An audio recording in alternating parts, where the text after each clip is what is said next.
அம்மா வீட்டு ஆட்சி எபிசோட் 9 பார்க்கலாங்களா? தாமரையின் திருமணத்தை முடித்த பின் மீனாட்சி அம்மன் கோவில் சென்று தரிசனம் பெற்று சீதாலட்சுமி ஆச்சி மற்றும் அன்னம்மாச்சியின் பிள்ளைகள் தங்கள் வீட்டிற்கு திரும்பினார்கள். தன் பிள்ளைகள் வருவதை பார்த்தவுடன் வாங்க வாங்க, கல்யாணம் நல்லபடியாக முடிஞ்சுதா என்ற ஆர்வத்துடனும் தன் மகளின் திருமணத்தை காண முடியாத ஏக்கத்துடனும் ஓடி வந்தார் அன்னம்மாச்சி. எல்லாம் நல்லபடியாக முடிஞ்சுதம்மா, நீங்கள் தான் வரல என்று கூறினாள் ரோஹிணி.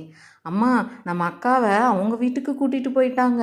நான் அக்காவை கூப்பிட்டேன், அக்கா வரல. இதோ இங்கே ஒருத்தர் வந்தார் தானே, அவர் நம்ம அக்காவை கூட்டிகிட்டு போயிட்டாரு. எனக்கு அக்காவை பார்க்கணும் என்று அழுதாள் பொன்னி. பொன்னி அழுவதை பார்த்த வசந்தா தன் அம்மாவிடம் அக்கா கல்யாணம் முடிஞ்சு அவங்க வீட்டுக்கு போயிட்டாங்கன்னு அழுகிற அம்மா என்று அன்னம்மாச்சியிடம் சைகையில் கூறினாள். சின்ன பிள்ளை தானே, அவளுக்கு என்ன தெரியும்? அக்கா பொண்ணு அலங்காரத்தில் எப்படி இருந்தா நீ பாத்தியா என்று தன் மகள் பொன்னியிடம் கேட்டாள். ஆமாம் அக்கா நல்லா இருந்தாங்க. நம்ம அக்கா ஜடை நிறைய பூ தச்சிருந்தாங்க. அப்போ எனக்கு அவ்வளோ முடி வளர்ந்தா தான் எனக்கும் அப்படி அலங்காரம் செய்வாங்களா என்று கேட்டாள் பொன்னி. அதை கேட்ட அனைவரும் தன்னை மறந்து சிரித்தார்கள். இவர்கள் பேசுவதை கேட்ட மீனாட்சி ஆச்சி, சரி எப்படியோ பிள்ளையை கரை சேர்த்தாச்சு, எல்லாம் நல்லபடியாக நடக்கட்டும் என்று கூறிக்கொண்டே எழுந்தார்.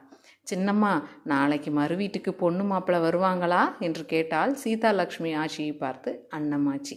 ஆமாம் அண்ணா, நாளைக்கு வருவாங்க. நம்ம அடுத்த வேலைகளை பார்க்கணும். இனி பொண்ணு மாப்பிள்ளை வந்ததும் இந்த ஊரில் உள்ளவங்க எல்லாரும் பார்க்க வருவாங்க. அடுத்து வரவங்களுக்கு ஏற்பாடு செய்யணும் என்றால் அன்னம்மாச்சியின் தாய் மீனாட்சி. சரிம்மா, நாளைக்கு வரவங்களுக்கு சாப்பாடு செய்ய பாத்திரமெல்லாம் எடுத்து தயாராக தான் இருக்குது. என்ன காலையில் சீக்கிரம் எழுந்து வேலையை ஆரம்பிக்கணும் என்றால் அன்னம்மாச்சி. அப்புறம் வந்தவங்க உட்கார நாற்காலி கொண்டு வந்து போட சொல்லலாமா? பக்கத்து கடையில் வாடகைக்கு தருவாங்க, அதை பார்த்து வாங்கிடுவோம் என்று கூறினாள் குப்புத்தாயி. குப்புத்தாயி கூறியதை கேட்ட மீனாட்சியும், அதுவும் சரிதான், சாப்பாடு போடும்போது தார்பாய் விரிச்சுக்குவோம், மற்ற நேரம் உட்கார நாற்காலி வேணும் தானே. அது போக மொய் எழுத யாராவது உட்கார ஏற்பாடு செய்யணும். அந்த அறையில் 2 ஜமுக்காலம் இருக்குது, நல்லா பெருசு தான், அதை கூட முன் அறையில் விரிச்சா 4 பேர் உட்காருவாங்க என்றாள். மறுநாள் மறு வீட்டு அழைப்புக்கு பொண்ணு மாப்பிள்ளை வருகை ஏற்பாடுகள் வேகமாக தொடங்கினார்கள். மறுநாள் காலை, ரோஹிணி, வசந்தா, என்ன தூங்கிட்டு இருக்கிறீங்க? சேவல் கூவிடுச்சு, மணி 5, வாசலை தெளித்து கோலம் போடுங்க என்று எழுப்பினாள் அன்னம்மாச்சியின் தாய் மீனாட்சி. இந்தா போய் போடுவோம் ஆச்சி. ஏய் வசந்தா வா என்று எழுந்து இருவரும் கோலம் போட சென்றார்கள். ரோஹிணி, இன்னைக்கு என்ன இம்புட்டு நேரம் கோலம் போடுறீங்க போல என்று கேட்டால் பக்கத்து வீட்டு பெண் ஒருவர்.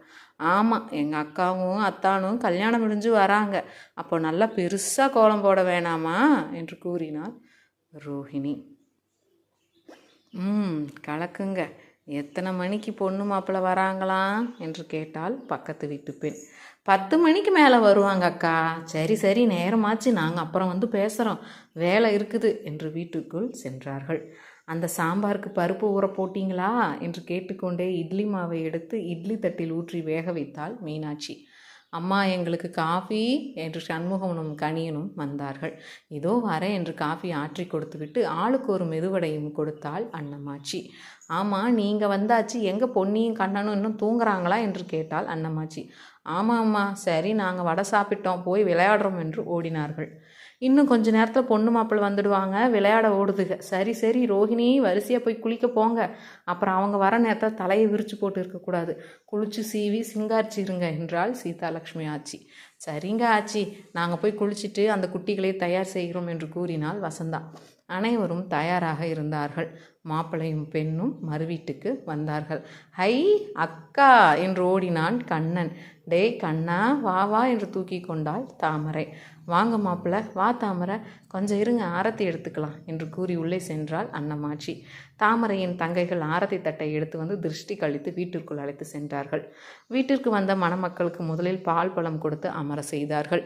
ராஜன் பக்கத்தில் அமர்ந்திருந்த தாமரை அவ்வப்போது தன் தாய் இருக்கும் இடத்தை பார்த்து கொண்டே இருந்தாள். இதை கவனித்த ராஜன், என்ன தாமரை, போய் உங்கள் அம்மாவை பார்த்துட்டு வா, போ, அவங்க கூட போய் பேசிட்டு வா என்றான். இல்லை, நீங்கள் தனியாக உட்கார்ந்து என்று இழுத்தாள் தாமரை. அட, நான் என்ன தனியாக இருக்கேன், அதெல்லாம் ஒன்றும் இல்லை, நீ போய் பேசிட்டு வா என்று கூறி விட்டு வெளியே தன் உறவுடன் சென்று அமர்ந்தான் ராஜன். என்னம்மா, எப்படி இருக்கீங்க என்று கேட்டால் தாமரை தன் தாயின் கைகளை பிடித்தவர். நல்லா இருக்கேன் தாமரை. ஆமாம், உன் வீட்டில் எப்படி நல்லா கவனிச்சாங்களா? மாப்பிள்ளை நல்லா பேசுகிறாரா? உனக்கு பிடிச்சிருக்கா என்று கேட்டாள் அன்னம்மாச்சி. பிடிச்சிருக்குமா என்று சிரித்தாள் தாமரை. ரொம்ப சந்தோஷம் தாமரை. அவங்க குடும்பம்தான் இனி எல்லாம். அதெல்லாம் எல்லாரையும் பிடிக்கும் உனக்கு. கொஞ்ச நாளாகும் அவங்க உன்னை புரிஞ்சிக்க, நீயும் அவங்கள புரிஞ்சிக்க. அது வரைக்கும் கொஞ்சம் பொறுமையாக அனுசரித்து இருக்கணும் தாயி என்று கூறினாள் அன்னமாச்சி.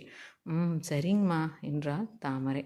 அக்கா, அன்னமக்கா, தாமரை என்று சத்தமிட்டு கொண்டு வந்தாள் வடையாச்சி வள்ளி. வா வள்ளி, நேற்று மாப்பிள்ளை வீட்டுக்கு போயிருந்தையே, எப்படி பார்த்துக்கிட்டாங்க? நல்லா கவனிச்சாங்களா என்று கேட்டாள் அன்னமாச்சி. நல்லா கவனிச்சாங்க அக்கா, பயப்படவே வேணாம். அதெல்லாம் உன் மகள் எங்கே போனாலும் சமாளிச்சிடுவா, நீ பயப்படாத. சரி தாமரை, மாப்பிள்ளை எங்க என்று கேட்டாள் வள்ளி. அவர் வெளியே தானே இருந்தார். ஏன் சித்தி என்றாள் தாமரை. அது சரி, ஏண்டி பொண்ணு மாப்பிள்ளை பார்க்க வந்துட்டு இருக்காங்க, நீ என்னென்ன பச்சை பிள்ளை மாதிரி உங்கள் அம்மா முந்தியை பிடிச்சிட்டு உட்கார்ந்துருக்கிற? போய் மாப்பிள்ளையை கூட்டிகிட்டு அந்த நாற்காலியில் போய் உட்காருங்க, வரேன் என்று கூறி சென்றாள் வள்ளி. மாப்பிள்ளையும் பெண்ணும் மணமக்கள் நாற்காலியில் அமர்ந்தார்கள். ஊரில் இருந்தவர்கள் ஒவ்வொருவராக வந்து தாமரையும் ராஜனையும் பார்த்து வாழ்த்துவிட்டு பந்தியில் அமர்ந்து உணவருந்தி கொண்டு இருந்தார்கள். தாமரையுடன் வேலை பார்த்த ஒரு பெண் விசேஷத்திற்கு வந்து தாமரைக்கு பரிசு கொடுத்து வாழ்த்தி செல்ல வந்தாள். என்னம்மா, நல்லா இருக்கியா வாணி, வா உட்காரு என்று கூறினாள் அன்னமாச்சி. இருக்கட்டுங்கம்மா, நான் இன்னொரு நாள் பார்த்து பேசிக்கிறேன், நான் அவசரமாக கிளம்பணும், தாமரைக்காகத்தான் வந்தேன், கிளம்புறேன் என்று கிளம்பினாள் வாணி. அட என்ன வாணி, எப்பவும் வந்தால் சாப்பிட்டு சாயங்காலம்தான் கிளம்புவேன், இப்போ என்ன இவ்வளோ அவசரமாக கிளம்புறேன்னு நிற்கிற? இருவாணி, இதோ சாப்பிட்டு போயிட்டுருவோம், சாப்பாடு போட்டுருவோம், சாப்பிட்டு தான் கிளம்பணும் என்றாள் மீனாட்சி. ஆச்சி வந்து எங்கள் அக்கா வந்திருக்காங்க வீட்டுக்கு, நான் கண்டிப்பாக போய் ஆகணும், ஒரு முக்கியமான வேலை இருக்குது, இன்னொரு நாள் வரேன் ஆச்சி என்று கூறி வேகமாக கிளம்பினாள் வாணி. சரி வாணி, நீ போயிட்டு அப்புறமா வா, தாமரை 2 நாள் இங்கே தான் இருப்பா என்று கூறினாள் அன்னம்மாச்சி. சரிங்கம்மா என்று கிளம்பினாள் வாணி. என்னன்னு தெரியல, பிள்ளை முகமே வெளவெளத்து போயிருக்கு, ஏதோ பயந்த மாதிரி இருக்காளே என்று மீனாட்சி கூறினாள். அது ஒன்றும் இல்லை ஆச்சி, அவள் அக்காவை புருஷக்காரன் கையில் பிள்ளையோட வீட்டுக்கு அனுப்பி வச்சுட்டான், படாத கஷ்டப்பட்டா. அவள் அக்காவும் அவனும் அவன் குடும்பமும் சேர்ந்து ரொம்ப பாடாப்படுத்துச்சுங்க. மகன் வீட்டுக்கு காசு தரலன்னு சொல்லி மருமகளை பிடிச்சி கல் உடைக்கிற இடத்துக்கு வேலைக்கு அனுப்பிச்சு சம்பாதிச்சு கொடுமை செய்கிறாங்க.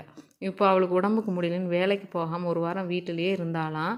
உடனே அவளை துரத்தி விட்டுருச்சுங்க. பாவம், பிள்ளையை தூக்கிட்டு வந்து இப்போ இங்கே கஷ்டப்படுறா. இப்போதான் நான் வரும்போது வாணி மாமங்கார வீட்டில் உட்கார்ந்துருந்தான், ஏதோ பேசி முடிக்க போறாக போல, அதான் ஓடுது என்றால் விசேஷத்திற்கு சமையல் வேலைக்கு வந்த பெண்.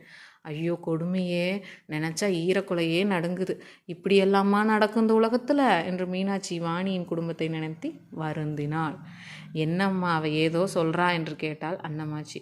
ஒன்றும் இல்லை அண்ணா, வாணி அக்கா கூட முடியலையா, அதான் அவள் சீக்கிரம் போயிட்டாளா என்று தன் மகளிடம் வாணியின் விவரத்தை கூறாமல் மறைத்தாள்.